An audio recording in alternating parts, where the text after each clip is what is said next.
नवाज साहबा का भी हवाला दिया। इमरान खान साहब के लहजे के अंदर ये तलखी, या मैं कहूं कि बदल गया, उसकी वजह आपको क्या महसूस हो रही है? देखिए, गुज़श्ता तकरीबन 3-4 महीने से पाकिस्तान की जो सियासत है वो सियासत नहीं, ऐसे लगता है कि दो बहुत बड़े रस्सागीरों के डेरे हैं और वो एक दूसरे को धमकियां दे रहे हैं।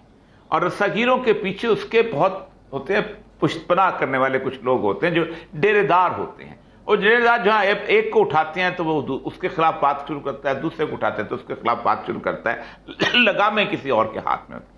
ये सियासतदान का लहजा नहीं है कि तुम इस्लामाबाद आओ तो हमने माजून तैयार किया तो हम तुम्हें देख लेंगे।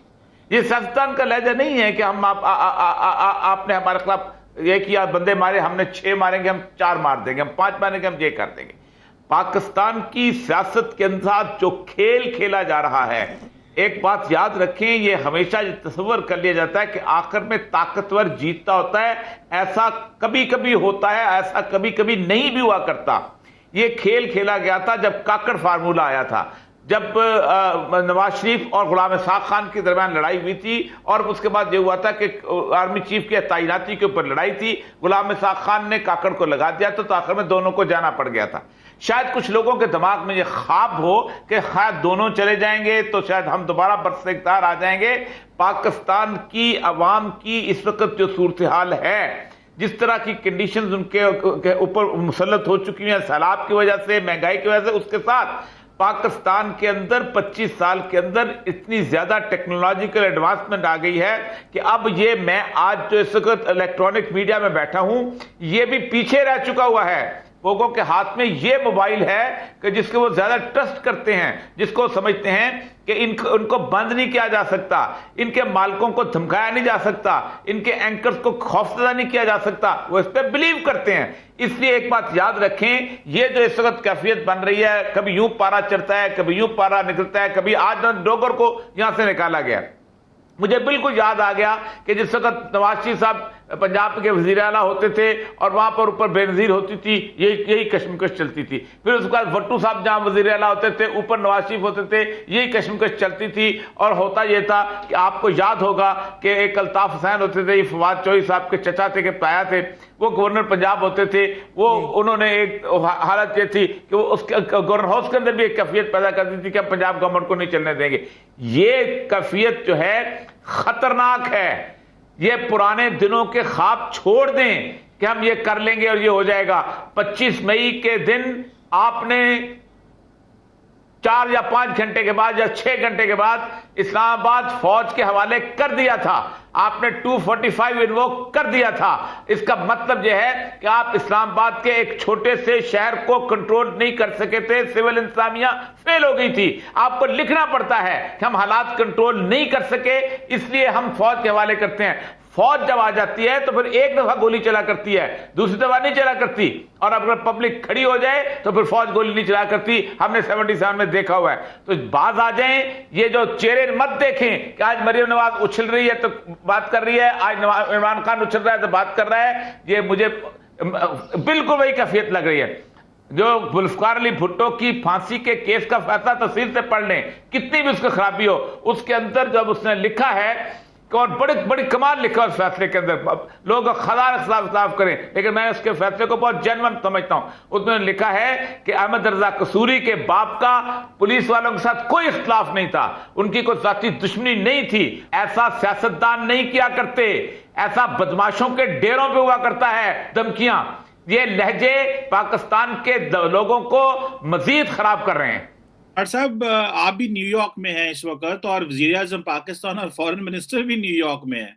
और तारड़ साहब ये बताएं कि बिलावल भुट्टो जरदारी, तो हम तो समझ रहे थे यंग फॉरेन मिनिस्टर है, वो तो घबरा गए हैं। उन्होंने तो आते ही इस्लामोफोबिया की बहस शुरू कर दी और इसके ऊपर बातें शुरू कर दी। और क्योंकि इमरान खान जो थे वो बड़ा एंटी इंडिया स्टांस लेते थे, तो उन्होंने कहा कि उन्होंने भी आके एंटी इंडिया स्टांस लिया है ताकि हम जो है वो जाके पाकिस्तान जाके बता सकें कि देखिए हमने बड़ा तगड़ी बात की है, वरना इमरान खान ने जो है वो उनको कहना था। बिल्कुल इंडिया के बारे में बात करनी चाहिए, इस्लामोफोबिया के बारे में भी बात करनी चाहिए, लेकिन क्या एक यंग फॉरेन मिनिस्टर, आप क्या समझते हैं जो पुराने जो सियासी बाबे हैं उनकी बातों में आ गया, उसके पास नया कुछ नहीं है दुनिया को बताने के लिए, नई बात करने के लिए, या कि वो पुरानी रैंट ही नए फॉरेन मिनिस्टर भी करेंगे। आप वजीर आजम भी न्यूयॉर्क में है, आप इसको कैसे देखते हैं सर?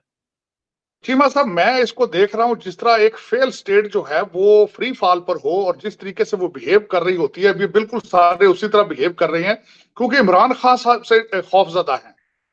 हमारे जो मुफ्ती मियां नियाजी साहब हैं, उन्होंने इतना पाकिस्तान को डरा दिया है कि ना सिर्फ वहां की जुडिशरी कांपती फिर रही है, और जिस तरीके से उन्होंने चकवाल में अगले दिन फिर XYZ को किया है उन्होंने दोबारा, और जिस तरीके से मेरा हर अदारे को उन्होंने छुपा के रख दिया, इसी तरह ये सियासतदान जो हैं इनके हालात भी यही हैं। और जिस तरीके से आपने शहबाज शरीफ साहब की बात की है, एक और वो चाय की प्याली में तूफान खड़ा है कि शहबाज शरीफ साहब ने जाके नवाज शरीफ से मशवरा क्यों किया है आर्मी चीफ के हवाले से, वो एक अलग बात है। वो कहते हैं कि why he did it. Imran Khan साहब एज ए बहसीते अपोजिशन लीडर किसी से मिल लें प्रेसिडेंसी में जाके तो ठीक है, वो कॉन्स्टिट्यूशनल है, वो लीगल है, वो हलाल है, लेकिन ये कि अगर कोई दूसरा करे तो वो हराम है। लेकिन एक मैं यहां पे बात बताना चाहूंगा, चीमा साहब, मौका बहाल के हिसाब से अगर देखा जाए तो इनको बिल्कुल कुछ पता नहीं है कि किस तरह बात करनी होती है। अब मौका बहाल के लिहाज से मैं, आपने भारत का नाम लिया तो रिसेंट एक मेरे जेहन में आइडिया, एक बात पहले ही मेरे जेहन में थी। मोदी साहब ने, देख लें कि यहाँ पे जयशंकर साहब ने अमेरिका आना था, मोदी साहब का भी कंफर्म नहीं है, लेकिन उन्होंने बेस बना दी है SCO में जाके, जब पुतिन को उन्होंने कहा है कि यह सदी अब जंगों वाली नहीं है। इसको कहते हैं मौके की मुनासबत से बात करना। अगर वेस्टर्न कंट्रीज की तरफ आ रहे हो तो वो बेस बना रहे हैं वहां पे।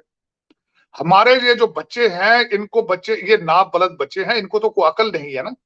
इस वक्त एंजेलिना जूली जो है वो पाकिस्तान में है, लेकिन पाकिस्तानी पाकिस्तान में नहीं है। एंजेलिना जूली है वहां पे, अर्तुगरुल गाजी की सारी टर्कश जो है टीम सारी वो पाकिस्तान में है, लेकिन पाकिस्तानी पाकिस्तान में नहीं है। उनके सामने सिर्फ एक मसला है, army chief, appointment of army chief. इस तरीके से हर सियासतदान जो है उसके मुंह से झाग निकल रही है आर्मी चीफ की अपॉइंटमेंट की वजह से।